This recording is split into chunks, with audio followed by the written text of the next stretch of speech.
আমি সিগারেট খাই না, অনেক আগে বাদ দিছি, সময়ে না করছিল। তো ওর সাথে কথা বলতে বলতে ঘুমিয়ে পড়লাম। ঘুম থেকে উঠে দেখি সময়া ফোন দিছে। তো ফোনটা ব্যাক করলাম। ওর কান্না ভরা কণ্ঠে বলল, দোস্ত একটু বাসায় আসবি? তো আমি কিছু না ভেবে ওর বাড়িতে চলে গেলাম।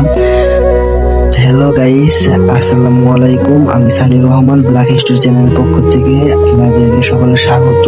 আশা করি সকল ভালো আছেন। তো আজকে এই না পাওয়া ভালোবাসা গল্পের পার্ট 3 দিয়ে দিলাম। তো এই গল্পটি এই পার্টের মধ্যে শেষ দেওয়ার একটা ইচ্ছা ছিল। তো দেখা যাক কি করতে পারি, শেষ পর্যন্ত দেখবেন, হয়তো অনেক ভালো লাগতে পারে। তো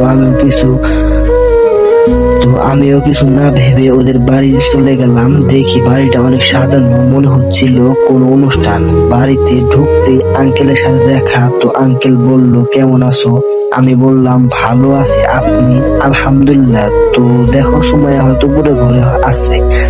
আমি ওর ঘরে গেলাম, দেখি পাগলিটা কান্না করতেছে। বললাম, কি হয়েছে?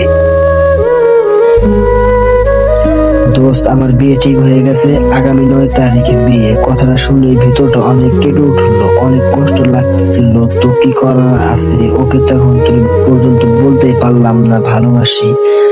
কষ্টটা একটু আটকায় রাখলাম। বললাম, ভালো কথা, দাওয়াত খাইতে পারুন তাও একটা। ও শুধু কান্না করতেছিল। বললাম, বিয়ে ঠিক হয়েছে, ভালো কথা, তো কান্নার কি হলো এখানে? ওই বলল, আমি বিয়েটা করতে চাই না। কেন, তুই কাউকে ভালোবাসিস? কিছুক্ষণ স্তব্ধ হয়ে রইল। মোটামুটি 2 মিনিটের পর ছোট্ট করে বলল, তো গাইস, গল্পটা এই পার্টে শেষ দিতে চাইছিলাম, বাট সরি। আসলে জীবনের প্রথম গল্প, তো তাই সম্পূর্ণ শোনাবার খুব চেষ্টা করতেছি। তো আপনারা সকলে পাশে থাকলে আমি আরো নতুন নতুন গল্প দিতে পারবো। তো তাই সকলেই আমাদের এই ব্ল্যাক হিস্ট্রি চ্যানেলটিকে সাবস্ক্রাইব করে দেবেন এবং ভিডিওটিকে লাইক করে আর বন্ধুদেরকে শেয়ার করে দেবেন। তো আরো ভালোবাসার গল্প থেকে ভৌতিক কাহিনী, অন্যান্য কাহিনীগুলো আমরা শোনাবো। তো সকলে দয়া করবেন।